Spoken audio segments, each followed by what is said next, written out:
Hello, I'm Tony Higgins and I'm here with Philip Arneill, photographer, and I'm here to talk about JJs. It's a CD I've compiled with my friend Mike Peden, and it basically encapsulates the development of modern jazz in Japan from the late 60s through to the mid 80s, a crucial period we think, and how jazz developed. And a really important part of this project was the photographs by Philip Arneill from the Tokyo Jazz Joints project. And for the next few minutes, Philip and I are going to have a chat about his photographs, his life in Tokyo and jazz. So sit back and relax.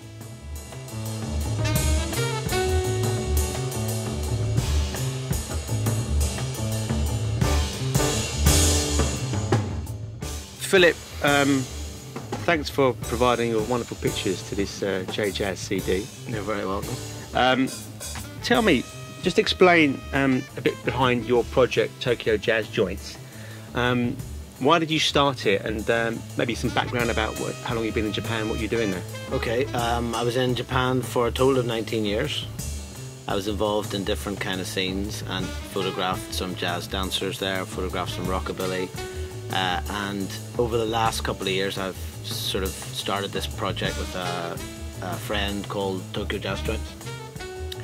Essentially, the project is a documentary project to document Japanese jazz joints before they basically disappear. So they're gradually sort of disappearing from the urban landscape. Rents are high, owners are getting old, they're getting pushed out by landlords, and so it's a very huge part of Japanese culture. It's a huge part of jazz culture. Still quite underground, even in Japan, and I wanted to have some sort of photographic record of it before it disappeared. And for those who don't know, what is a Tokyo Jazz Joint? What is a jazz kissaten? Well, it's basically the origin of them was that, particularly after the war, people didn't have a lot of money. They couldn't go and spend, they didn't have disposable income to go and buy records. So the idea was that the owners would set these places up, and they were essentially listening bars. You would go along there, you want to hear the new Coltrane album, you go and listen to it. If you like it enough, then you make your decision whether you're going to go and buy it or not. And so they were very reverential places, they were very organised places, and the main focus of it was these huge, in many cases, hand-built speaker systems and valve amplifiers. And they have very much a feel of almost like a shrine. There's a sort of almost religious element when you go in. The main sort of focus is pulled by these huge speakers, which have, of course, incredible sound, even 40, 50 years on. And of course, at that time, it was all based around vinyl. And so that was really the origin of the jazz joints. In terms of the project, we started in Tokyo, so it took on the name of Tokyo Jazz Joints. But in actual fact, it expanded beyond that, because obviously it's a countrywide phenomenon. Yeah. So we've been all over Japan. My partner in the project is a guy called James Catchpole, and he originally had a site, has a site called Tokyo Jazz Site, which was set up just to document, almost like for tourists and for people visiting Japan in English, just documenting where these bars are, what their opening hours are, what the prices are like, what the atmosphere and the vibe is like. And so about 2.5 years ago, I contacted him, and we agreed to do this collaboration. He did a lot of the research. He put together itineraries, and then we'd head off, and I'd bring my camera, and we'd photograph the places. And can you describe what's the kind of vibe? You walk into one of these places, because I've been to some of them, but not as many as you. For those who have never been there, you walk in, and some of these places are incredibly small, aren't they? Yeah, I mean, the project has now documented 120 places. So you can't really say they're like this or they're like that, because obviously there's a lot of variety. But the classic sort of jazz joint is small, up some little tiny wooden staircase. It's grimy, it's a bit dirty. It's not somewhere you'd go for a 3-course meal. If you're lucky, you might get a drinks menu. You'll get some snacks on the bar. There's a good chance people will be smoking. But it's the sort of place that you can't really ever describe the atmosphere unless you've been in it yourself. You know what it's like. And what we've tried to do with the project is at least give some flavour of what it's like to be in these places. But they're dark, they're dingy, they're incredibly atmospheric, and in many cases just have the most incredible collection of records. and in some cases CDs. There are newer jazz joints that have opened up. There's some young guys taking over from owners that are too old to carry it on. So there's a little bit of continuity, but on the whole, the number of them is decreasing dramatically. And I suppose as the Olympics and so on comes sort of hurtling towards 2020, they're going to disappear even more, because Tokyo's just changing sort of unrecognisably, really. Yeah, yeah. And so when you went to these places and you took photographs, what kind of reaction did you get? Did it vary hugely by the owners? Because I mean, I went to some of them, and I remember some of the owners weren't particularly, how can I put it, welcoming. Yeah, yeah, they weren't particularly well. They weren't unfriendly, but they didn't say, they wouldn't like, hey, come on in, have a seat, guys, sort of thing, I would say there was only one place, and it wasn't necessarily anything to do with us, where we were asked not to take pictures. Now, I would always ask permission when I went in. In many cases, James either knew the owner or had been there before or had contacted them and said, we're coming. But we very much pitched it as just coming to visit the place. We didn't want anything different or anything cleaned or changed for the photographs. I deliberately didn't shoot with a tripod or a flash to try and just capture that sort of immediacy of what the place is like. And the owners, in many cases, were incredibly welcoming, actually. So I'm sorry that they didn't make you feel better. No, maybe it was me. I mean, I don't know what I expected when I went to these places, but I remember going to one, and this guy just looked incredibly grumpy behind the bar, smoking away, and didn't have any interaction with any of the clientele there. Yeah. And it made me feel a little bit uncomfortable. Yeah, it was unfortunate, I think. I think there's a couple of things there. One, I think, is if you speak the language, which James and I both do, it definitely opens more doors. And I think also there's sort of maybe an initial suspicion when someone comes in, because in many cases it's the owners thinking, oh, I'm going to have to try and speak English here, and there's sort of this pressure on them, perhaps. But we find them very welcoming, and I think actually that they're, as sort of knowledge of some of these places increases, that the owners are actually appreciative of the business, because generally speaking, Japanese people are not going to these, and certainly young Japanese people aren't going to these places, so they're not somewhere that the owners are ever going to make money, really, and so they are appreciative of the business. We went to some quite obscure places out in the provinces, and I think in many cases the owners were just gobsmacked. I mean, we'd open the door and they just sort of almost laugh, because they'd be like, why are these two sort of random foreigners, how have they got here? What are they doing here? Is it an accident? Did they stumble in? Are they here on purpose? And generally speaking, they were quite open to us photographing the places, and in many cases we had a chat with some of them, and got some great stories and things from them as well. Great. I should say I did have some nice times there as well. It wasn't all. Okay, I'm glad to hear it. I'm glad to hear it. Make that perfectly clear. I'm glad to hear it. But going back to the sound systems in these places, I mean, you're right. They're very impressive, and I remember sets of JBL and Altec speakers and all these things that probably certainly are not made anymore, these model of these speakers and valve amps and things. And as you said, I don't think anyone ever got rich from a jazz coffee house, yet these guys clearly have dedicated their entire lives to these places, built these systems, spent all their money on them, and it seems to almost live there in many cases, I think, a lot of these people. And that kind of dedication is quite rare, isn't it? I think. Yeah, I think it's very Japanese, actually. I think the Japanese they're an eccentric people, they're an obsessive people, and when they get into something, they don't do it by halves. So I totally agree. A lot of the people that run the jazz places, certainly initially, were men. In many cases, a lot of the men have actually passed away, and so their wives take them over and are still running them. They are, in many cases, in their houses or downstairs from their houses. A lot of places have been opened up by guys who have retired, got a bit of disposable income to spend, and they have opened up a place either in their house or somewhere down the road, and they've moved all their vinyl in there, and it's almost like a retirement sort of hobby for a lot of them. So it's definitely not a money-making venture by any means. Some of them, I think, are just there because they've always been there. They maybe initially made more money, but they just keep going now. They've got some regulars, maybe the building's paid off, or You know, they're not paying much rent or whatever like that. But yeah, they're very dedicated to them, and there is a sort of a reverential atmosphere in the sense that you feel quite privileged that you're going into these places. You know, it really is a slice of sort of Japanese and jazz history when you go into some of these places. And you know, a lot of very famous jazz musicians have visited these places in Tokyo and other parts of Japan as well. You know, so you're sort of, you know, walking in the footsteps of some of these jazz giants as well. So you know, it's quite a thrilling thing.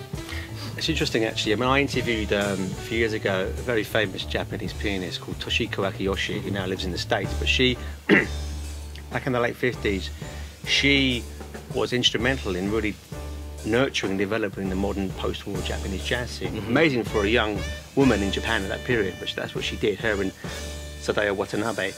And she says that she went to a jazz coffee house just after the war called Chisuga, which I think is still there, I think. But it is, yeah. Very old one. Yeah.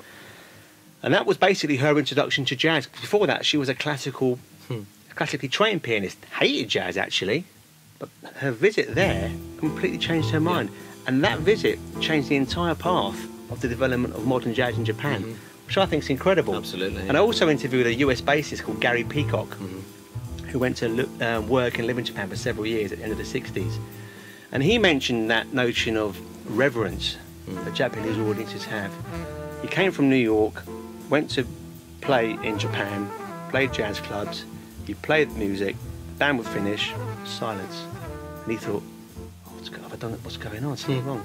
He said, but then he soon realised they were so, they didn't want to disrupt the harmony of the music or the vibration of the room. And he had to encourage them to kind of clap. It was completely alien to him, the notion of people not clapping or cheering, because that's what he'd come from.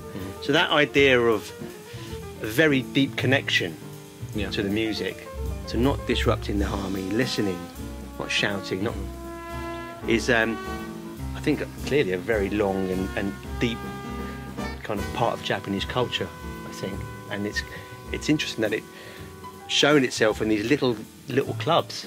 Yeah. You know. Yeah. Because when I went there, you're right. The guys, often these, it was mainly men in these places, I have to say. They call them salary men. A lot of these blokes who work 19 hours a day, right? You know, and between their office and home, they nip into it and they just sit there with a drink and they listen to, you know, whatever it is, Art Blakey or whatever, you know, and then they go home, you know, and fall asleep on the train, and then, you know, maybe that's the one moment of freedom. In some cases it is, and in some cases I think for a lot of them it's their local. You know, it's the same as going into your local for a pint. You know, they go in there, they have a beer, bowl of nuts, and they make the last train home, as you say. Chigusa is an interesting one of the jazz joints. There's actually one of the Chigusa photographs on the cover art, but it opened in 1933, and the legend has it that the owner got a knock one day from the secret police just before the war, and so legend has it that he then buried all his records in the garden, and then after World War II dug them back up again and reopened. And Chigusa actually carried on from after the war right up until the early 2000s, when it then sadly closed. It was down in Yokohama, just south of Tokyo.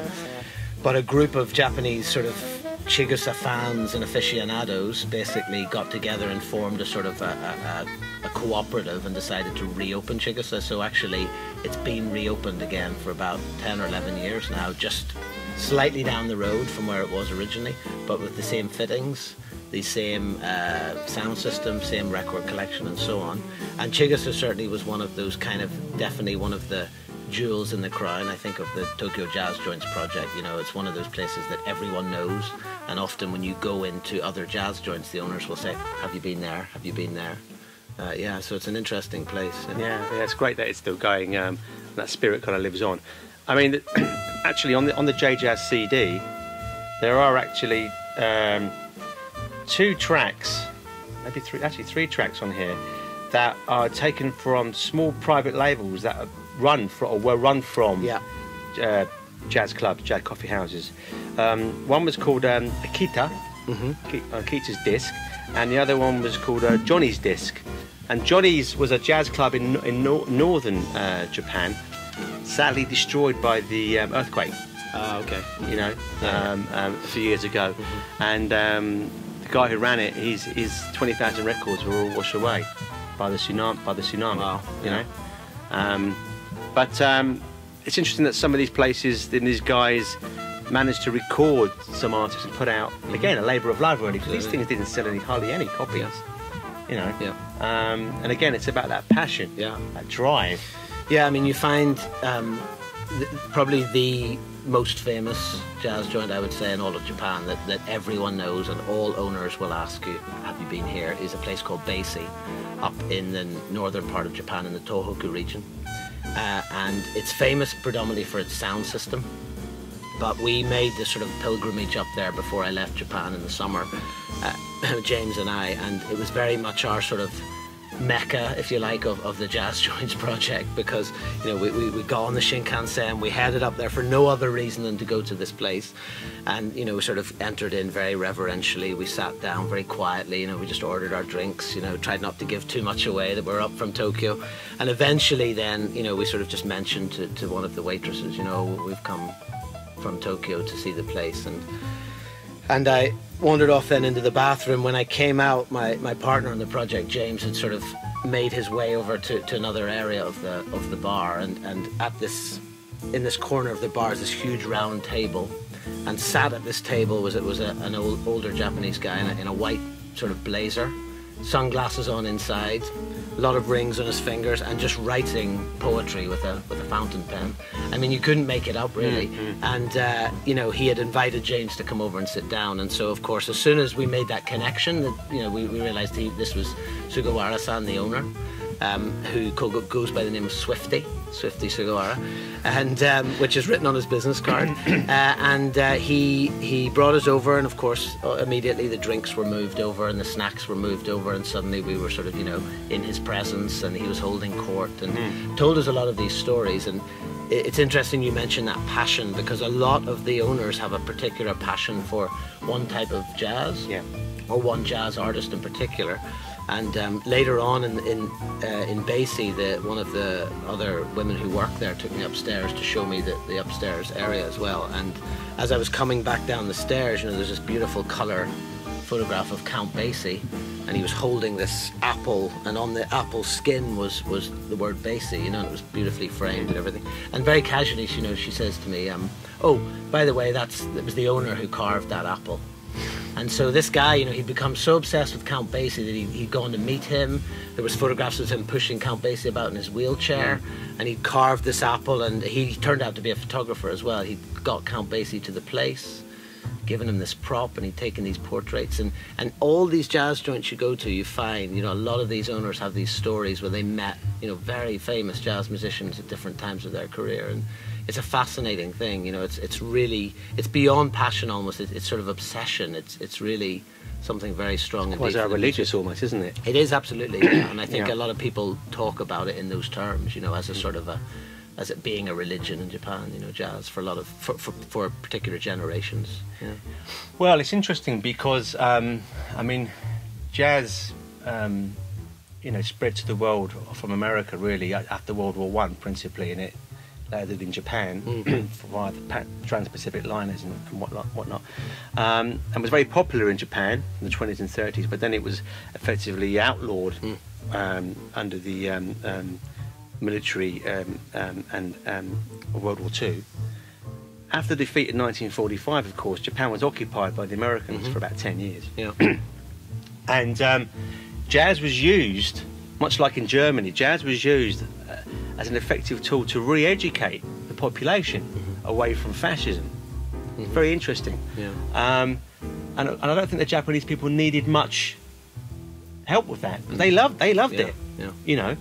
And a lot of the pre-war jazz musicians who were playing the dance clubs, the dance band in the 30s, who fought in the Japanese army after the war, were disbanded from the army, ended up playing on US bases. Yeah. And creating friendships with lots of American servicemen who were also jazz musicians. Hampton Hawes, Oliver Nelson, all these people served in the US Army, and played with and stationed in Japan. So there was a very healthy market for jazz in Japan, just as there was actually in Germany after the war, interestingly. And from the 50s right through, even reasonably now, but certainly from the 50s into the 70s, lots of American jazz musicians almost like had second careers in Japan. Oh, absolutely, yeah. I mean, and in the 70s, when the sales of jazz sort of declined in the face of rock and all that, one of the few places that a lot of American jazz artists could still get a really good living was Japan. Absolutely, yeah. And lots of them recorded. Japanese only released albums out there. Yeah. Great, Herbie Hancock, all these other people, and Elvin Jones, and all these kind of guys. So I think there's always been a really great affection for jazz in Japan, which I think has been recognised by most of the lead, pretty much every jazz musician that's gone there. They've gone there and they've gone, oh my God, they feel like they're the Beatles. Yeah. I mean, when we photographed another place called Doug in Shinjuku, which is also a very famous place, and the owner of that is also a photographer actually, and he photographed a lot of jazz musicians that came to Japan. And for him, he said when Art Blakey came in the early 60s, I think it was 60 or 61, he said that's what changed everything. Yeah, that's one of the most famous visits from any jazz group actually. Yeah. And in fact, that was a formative moment on Murakami. Yes, the writer, who went on to run his own jazz coffee house, of course. Yeah. You're absolutely right. So many people cite that tour as an absolutely watershed moment. Yeah, for them. absolutely. Yeah, it really opened the doors. It's funny you mentioned Murakami as well. There's a photograph also on the CD there of a place called Old Blind Cat in Shinjuku, which is another famous place. And I think it's on the sort of Murakami trail for a lot of people, because he worked there actually part-time when he was a student, university student. He worked in Old Blind Cat. And when we went to photograph that again, we got very lucky. The owner happened to be there that night, and I managed to get this great portrait of him just at the bar. It was a very, very lucky moment as well. Yeah. So I mean, all these places have these connections to different scenes or different types of genres of jazz or specific jazz musicians, and a lot of them actually, as you can see from the project, are named after people. Miles comes up a lot, Coltrane, and then there's Ray Brown, and there's Dolphy, Basie. A lot of them take their inspiration from either the genre or the jazz musician that the owner is particularly fond of. Is there an Acker-Bilk? Not to my knowledge. But perhaps there's a gap in the market. Yeah, I mean, Bless Acker. I interviewed him. He was a very nice guy. It's funny. There's a writer based in Japan you might know of or even know, called James Pronko, and he's written about the jazz coffee houses. And he wrote once that some of them you can go to and actually discuss the type of stylus or cartridge you want, and even the particular speaker you want or the amp you want to have your album wired into. Yes. And that's a whole level of detail that kind of most people. You know what I mean? Yeah. Can you imagine going to a place? Yeah. Somebody go, up to the DJ saying, "Have you got whatever?" Oh, by the way, could you use a moving core cartridge and put it through the Macintosh tube amp into the Altec over there? Yeah. Is that all right? Yeah, fine. And he all the wires. And no problem. Yeah. Well, there's a word in Japanese which is otaku, which it translates, probably the closest translation is sort of nerd or sort of geek culture. And I think, again, that comes back to that eccentricity and that sort of obsessive nature of the Japanese when it comes to not just music, but everything, actually. And there are people who I think go around to a lot of the jazz joints just less actually for the music, but more for the audio systems. There's audiophiles who go around and visit these places to see either the record players or the speakers, and in some cases photograph them as well. Yeah, I mean, it's interesting actually. We're sitting here in Spiritland in King's Cross, London, which is a sort of audiophile, very high-end listening kind of restaurant come sort of studio, multi-music-focused space. I'm sure that's not how they describe it, but anyway, that's how I've described it.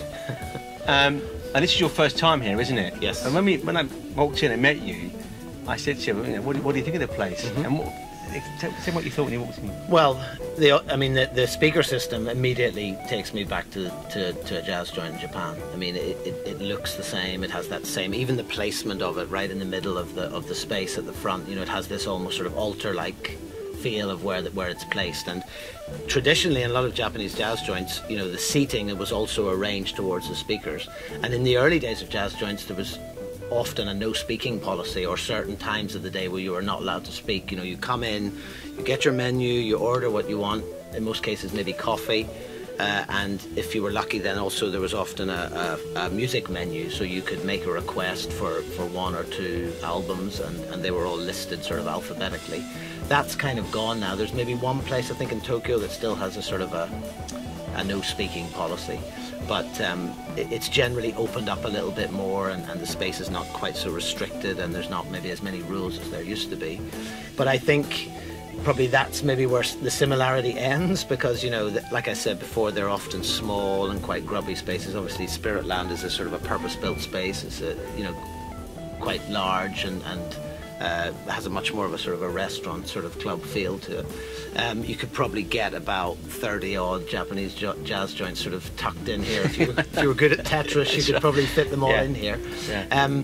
But it very much has the spirit of a Japanese jazz joint. I think the focus is the music, the focus is the quality of the audio, and I think it's wonderful to see these places, you know, this sort of move back to analog, because I think as a lot of jazz joints are disappearing, it's quite strange to see how sort of in parallel in other parts of the world there may be sort of not so much a revival, but they're actually sort of appearing for the first time. I think it's absolutely fantastic. Yeah, there's another place in London called Brilliant Corners as well, which is a very similar kind of vibe, which was probably designed more explicitly around the idea of a jazz coffee house.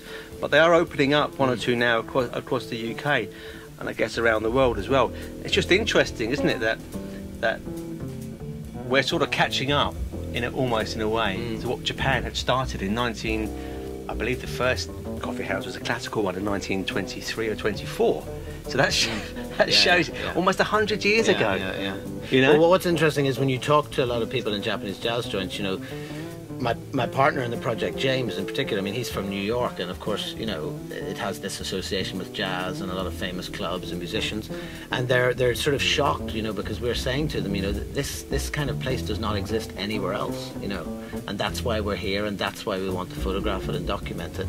And a lot of the owners are shocked, you know. I mean, some of them have travelled overseas, some of them haven't, and they're sort of under the assumption that maybe, like, you know, well, jazz is popular everywhere, and, you know, of course there's places like this, but you know yourself, you know, when you go into these places, there's nowhere like them anywhere else. No, and although there may be places, you know, like Spiritland and Brilliant Corners that sort of are designed with that spirit and that kind of same sort of atmosphere, you know, it's very hard to recreate these places. They're so very unique to Japan, and I think, you know, the owners are, in some cases, they're almost baffled that, you know, anyone wants to photograph these places, because they think they're just something that's much more ubiquitous, but really we're sort of explaining, you know, this doesn't exist anywhere else. You know, it's quite hard in a lot of places to even hear jazz, you know, or good jazz played live or DJ'd live, and so yeah.